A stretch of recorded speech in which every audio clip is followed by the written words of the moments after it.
Hi hello నమస్తే అండి, welcome back to crazy exotica.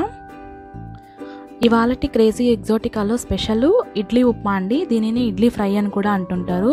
మనం నార్మల్గా మార్నింగ్ బ్రేక్ఫాస్ట్గా ఇడ్లీ చేస్తూ ఉంటాం కదా, అందరూ ఇడ్లీ తినేయగా ఇంకా కొన్ని ఇడ్లీలు అలాగే మిగిలిపోతూ ఉంటాయి ఒక్కొక్కసారి. అప్పుడు ఆ ఇడ్లీని వేస్ట్గా పడేయాల్సి ఉంటుంది. సో అప్పుడు పడేయకుండా ఆ ఇడ్లీతో ఇలా ఈజీగా టేస్టీగా ఒక స్నాక్ అనేది ప్రిపేర్ చేసుకోవచ్చు. చాలా టేస్టీగా ఉంటుందండి. ఆ ఇడ్లీని అలాగే ఎత్తిపెట్టి ఈవినింగ్ కానీ ఇలా కానీ ఉప్మాగా కానీ ఇలా ఫ్రై చేసి పెడితే పిల్లలు కానీ పెద్దవాళ్ళు కానీ చాలా ఇష్టంగా తినేస్తారు. అప్పుడు ఇడ్లీలు వేస్ట్ అవ్వవు, స్నాక్ రెడీ అయిపోతుంది. చాలా చాలా టేస్టీగా ఉంటుందండి, చాలా బాగుంటుంది. ట్రై చేసి చూడండి. ఇప్పుడైతే ఈ ఇడ్లీ ఉప్మాని ఎలా ప్రిపేర్ చేయాలో ఈజీగా చూసేద్దాము. ఫస్ట్ అయితే దీనికోసంగా గ్యాస్ మీద ఒక కడాయి పెట్టుకొని అందులోకి ఒక 2 టేబుల్ స్పూన్స్ వరకు ఆయిల్ని యాడ్ చేసుకోవాలి. ఆయిల్ హీట్ అయిన తర్వాత ఒక 1/2 టీ స్పూన్ వరకు ఆవాలు జీలకర్ర యాడ్ చేసుకోవాలి. అందులోకి కొంచెం ఒక 2 టేబుల్ స్పూన్స్ వరకు పచ్చెనగపప్పుని యాడ్ చేసుకోండి. ఈ పచ్చెనగపప్పు వల్ల పోపు వల్ల బాగా తినేటప్పుడు పప్పులు తగులుతూ ఉంటే చాలా బాగుంటుందండి టేస్టీగా. ఈ పప్పు అనేది కొంచెం ఫ్రై అయిన తర్వాత ఇందులోకి ఒక 4-5 మిర్చిని కారంకి సరిపడా సన్నగా తరిగి యాడ్ చేసుకొని పచ్చిమిర్చిని ఫ్రై చేసుకోవాలండి.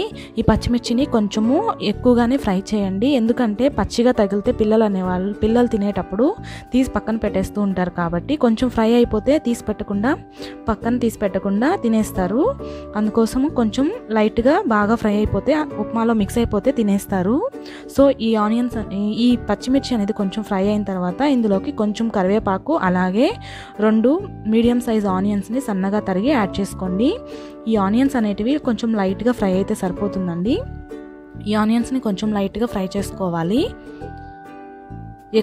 మళ్ళీ ఎక్కువగా ఫ్రై చేయాల్సిన అవసరం లేదండి, లైట్గా ఫ్రై చేసుకుంటే సరిపోతుంది.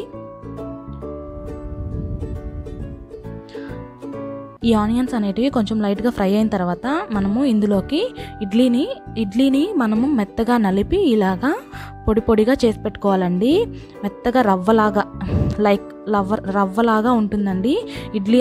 అన్ని ఇడ్లీలను కూడా బాగా మెత్తగా నలిపేసి ఇలా రవ్వ టైప్లో నలిపి ఆ పొడిని ఇడ్లీ పొడిని యాడ్ చేసుకోవాలి.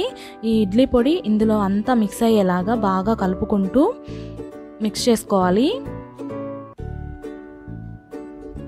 ఇలా కలుపుకుంటూ బాగా ఫ్రై చేసుకోవాలండి. కొంచెం టైం పడుతుంది, వెంటనే దించేస్తే అంత టేస్ట్ ఉండదండి. కాసేపు ఫ్రై చేసుకోవాలి. ఇందులోకి కొంచెం కొత్తిమీర తురుముని యాడ్ చేసుకోండి అవైలబిలిటీ ఉంటే.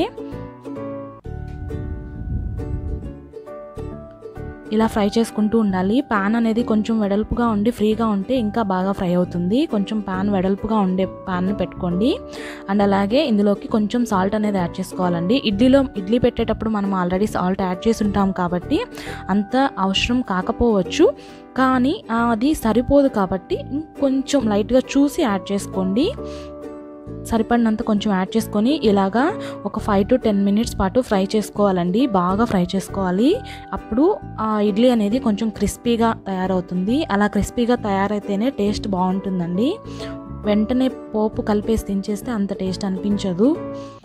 సో ఇలా ఫ్రై చేస్తూ ఉండాలి. కొంచెం వెడల్పాటి పాన్ అయితే ఇంకా ఫ్రీగా బాగా ఫ్రై చేసుకోవచ్చు. ఇలా కలుపుకుంటూ అడుగంటకుండా మీడియం ఫ్లేమ్లో పెట్టుకొని బాగా ఫ్రై చేసుకుంటూ ఉండండి. ఇలా ఫ్రై చేసుకుంటూ ఉండగా ఇడ్లీ అనేది కొంచెం క్రిస్పీగా తయారై కొంచెం కలర్ చేంజ్ అవుతుంది.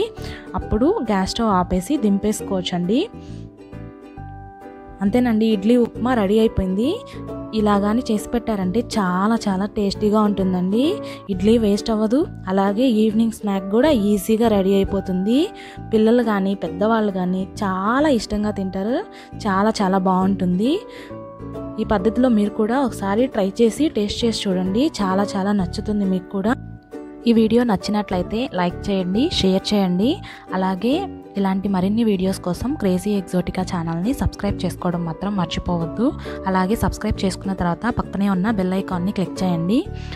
బెల్ ఐకాన్ని క్లిక్ చేయడం వల్ల నేను పెట్టే ప్రతి వీడియో అప్డేట్ అనేది మీ మొబైల్కి అప్డేట్గా వస్తుంది, నోటిఫికేషన్గా వస్తుంది. So please like, share, subscribe and ఈ వీడియో చూసినందుకు ధన్యవాదాలు.